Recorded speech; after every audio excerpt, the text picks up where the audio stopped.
بسم الله الرحمن الرحيم الحمد لله وكفى والصلاة والسلام على الحبيب المصطفى صلى الله عليه وعلى آله وسلم تسليما كثيرا. إن الله وملائكته يصلون على النبي يا أيها الذين آمنوا صلوا عليه وسلموا تسليما. رب اشرح لي صدري ويسر لي أمري واحلل عقدة من لساني يفقه قولي.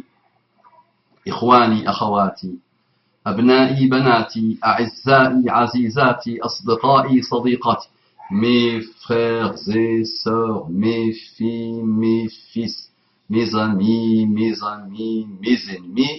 ennemis, tous, je vous aime en Allah subhanahu wa ta'ala. Je vous aime sincèrement du cœur. Wallahi, j'ai même pas besoin de vous le dire. Et c'est en Allah. Je vous dis assalamu alaikum wa rahmatullahi wa barakatuh. Que la paix d'Allah subhanahu wa ta'ala, sa miséricorde et ses bénédictions soient sur vous, mes frères et sœurs, partout dans le monde. Qu'Allah vous accorde le bonheur ultime. Mes frères et sœurs non musulmans, qu'est-ce que vous attendez? Soyez sincères et pleins de volonté, pleins de bonne volonté.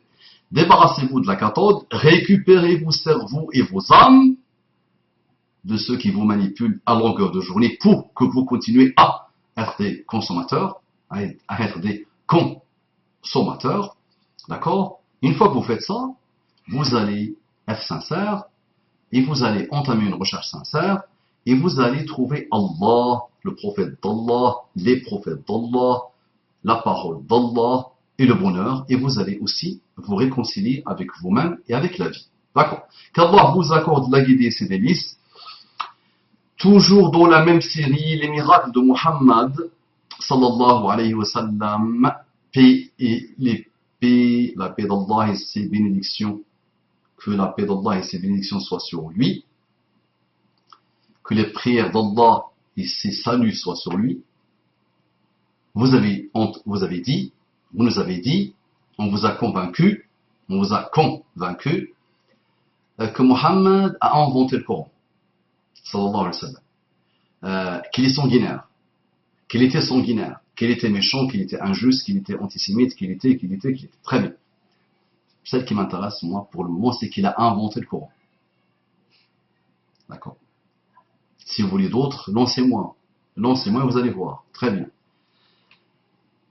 Je rappelle qu'il est né en 570, mort en 632 à peu près, environ.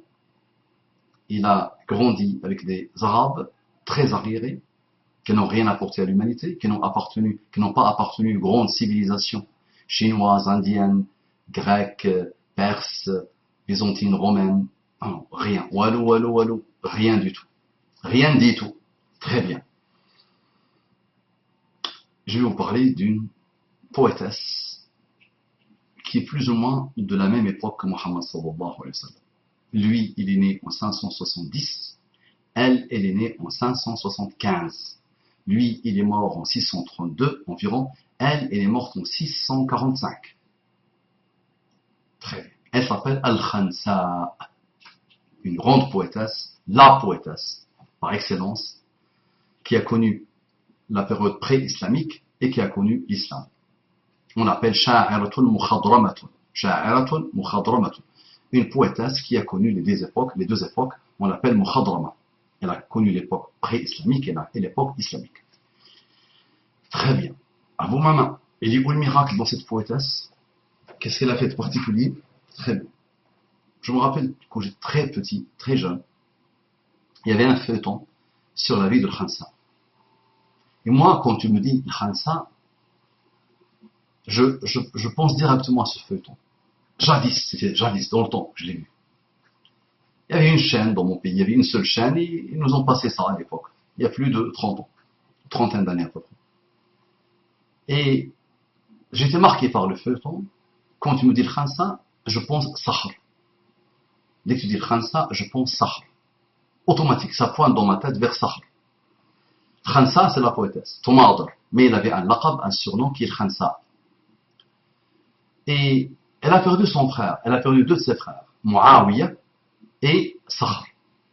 Et elle a passé le restant de sa vie avant l'avènement de l'islam à pleurnicher ses deux frères et surtout son frère Sahr. Sahr, le rocher. Sahr, le rocher. Pour son frère était un homme honorable, un homme qui avait d'excellents comportements, un homme respectable, et elle l'aimait à la folie. Elle aimait son frère, ses deux frères à la folie. Mais Sakhr était particulier pour elle. Je vais vous citer un peu de ses poésies sur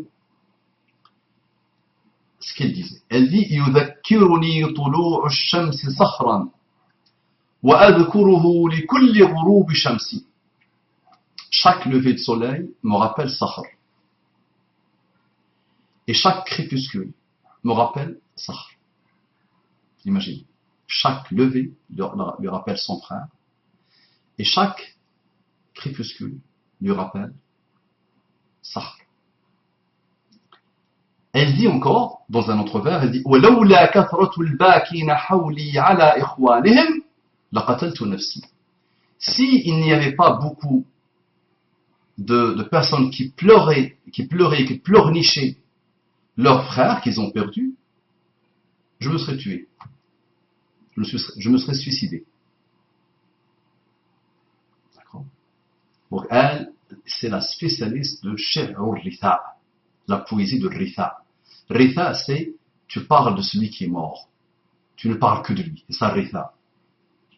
Elle dit dans d'autres vers, elle dit فلا والله ما أنساك حتى أفارق مهجتي ويشق رمسي. Je le jure par Allah que je t'oublierai pas. Tu veux dire Allah? Oui. Parce que eux, ils croyaient à Dieu. Mais ils pensaient que les statuettes les rapprochaient à Dieu. Ils faisaient de l'association. Donc il dit, Fala wallahi, je jure par Dieu, que je t'oublierai pas. Que je t'oublierai jusqu'à ce que je trouve la mort. Jusqu'à ce que finalement, je perds la vie et jusqu'à ce qu'on commence à creuser ma tombe. C'est là où je vais t'oublier. فقد ودعت يوم فراق صخر أبي حسان لذاتي وأنسي. Le jour où j'ai fait les adieux de Sakhr, le jour de la mort de Sakhr, je me suis séparé des délices, du bonheur, de la bonne compagnie. J'ai tout perdu finalement. فيا لهفي عليه ولهف أمي أيصبح في الضريح وفيه يمسي. Oh, que je le veux. Oh, que j'attends avec impatience de le voir. Oh, aïe aïe aïe, j'ai la nostalgie de mon frère. Le matin, il se trouve dans une tombe. Et la soirée, il est dans une tombe. Donc elle se pose la question. Donc ça, c'est ce qu'elle a passé sa vie à dire. Avant l'avènement de l'islam. Tu vas me dire, mais il est où le miracle?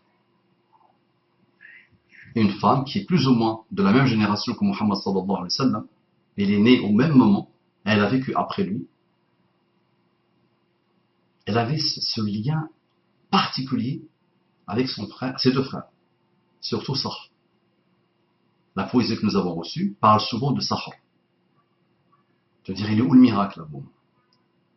Je dis, cette femme, le jour d'une bataille, une grande bataille de l'islam, après la mort de Muhammad sallallahu alayhi wa sallam, la grande bataille de l'Qadisiyya, la bataille de l'Qadisiyya, a envoyé ses fils. Et elle les a fédérés. Allez combattre. Allez défendre l'islam. Allez, tu vas me dire, ok, jusqu'à là, on voit des fous partout qui veulent combattre, qui veulent défendre l'islam. À l'époque, les musulmans n'étaient rien, n'étaient pas grand-chose. Ils étaient insignifiants par rapport aux grandes puissances. Le Qadisiyya, c'est une bataille vraiment, il y a l'avant et il y a l'après. Le Qadisiyya. On va dire, ok, elle a perdu ses 4 fils dans cette bataille. Elle a perdu ses 4 fils. Et l'enfant, il est plus cher, il est plus proche du cœur que le frère, ou que les deux frères. Vous savez ce qu'elle a dit, Khansa? Je vais vous lire ce qu'elle a dit.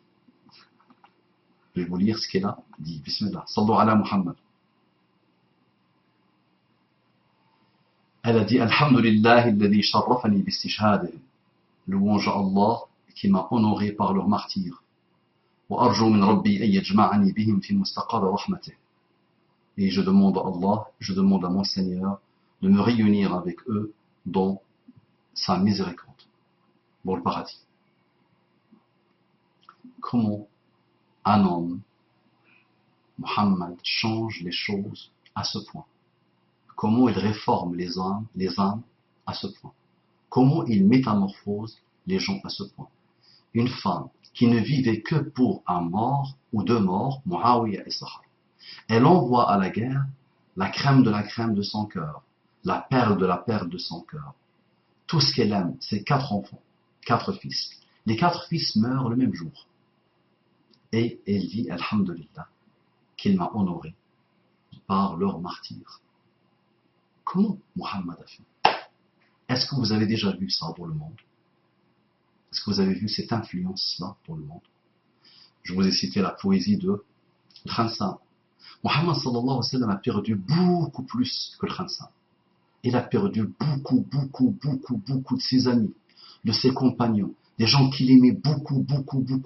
Il a perdu son frère, il a perdu ses cousins, son frère Hamza, son oncle et cousin, et frères en même temps, frères en lait. Il a perdu ses filles. Toutes ses filles sont mortes alors qu'il était en vie, à part Fatima. Il a perdu son fils, Ibrahim. Il a passé sa vie à subir les calamités. Lui, il n'a pas fait comme le Khansa. D'accord? Et je vous cite la première parole inventée par Muhammad d'après vous. Donc regardez elle, ce qu'elle écrivait comme poésie. Regardez lui, ce qu'il a dit comme première parole qu'il a inventée d'après vous. Il dit, au nom de ton Seigneur qui a créé l'homme d'une adhérence. Lis, ton Seigneur est le très noble, qui a enseigné par la plume, le qalam, a enseigné à l'homme ce qu'il ne savait pas.